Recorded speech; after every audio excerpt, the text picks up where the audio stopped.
gel son bir defa.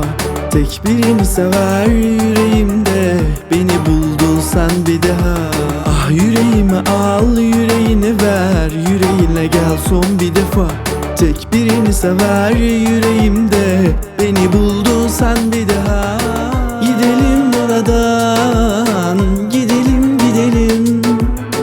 Gidelim buradan, gidelim gidelim. Boğula da aşkını koy yola, aş bana koş bir gülüş, ne de hoş sevelim o zaman. Yandığım yaradan kapanır yaralar, yer olur yaralar aşktır aman. Evrenimde bir kış, gelmedi bahar. El verip de koştum, gelmedin daha.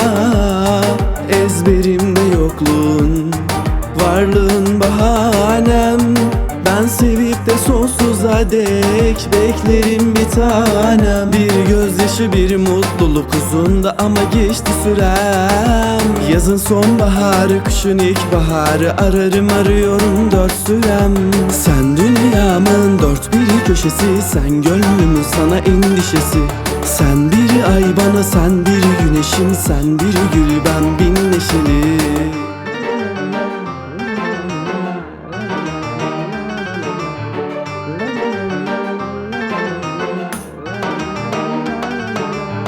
Sevelim o zaman, sevelim sevelim. Sevelim o zaman, sevelim sevelim. Hasretim onaydı, kasveti banaydı, sözleri fenaydı Allah'ım. Sevgisi sırrı gibi aktı bir sel gibi, yüreğime yüreğime dağlardı. Gözlerimde yaş olmadı olmayacak. Kalbi bütün taş, kimse konulmayacak yerine. Düştü bir çığ gibi kaldım bir çareyim ortada olmayınca. Tıpkı bir sen gibi aklımda sen bir biz. Olmasak bile kelebekler öldü mü?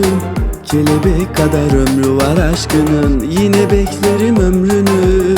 Sen sev diye ömrü var aşkımın. Sen dünyamın dört bir köşesi, sen gönlümün sana endişesi.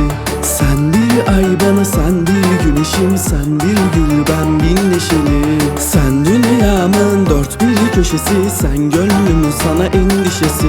Sen bir ay bana, sen bir güneşim, sen bir gül ben bin neşeli.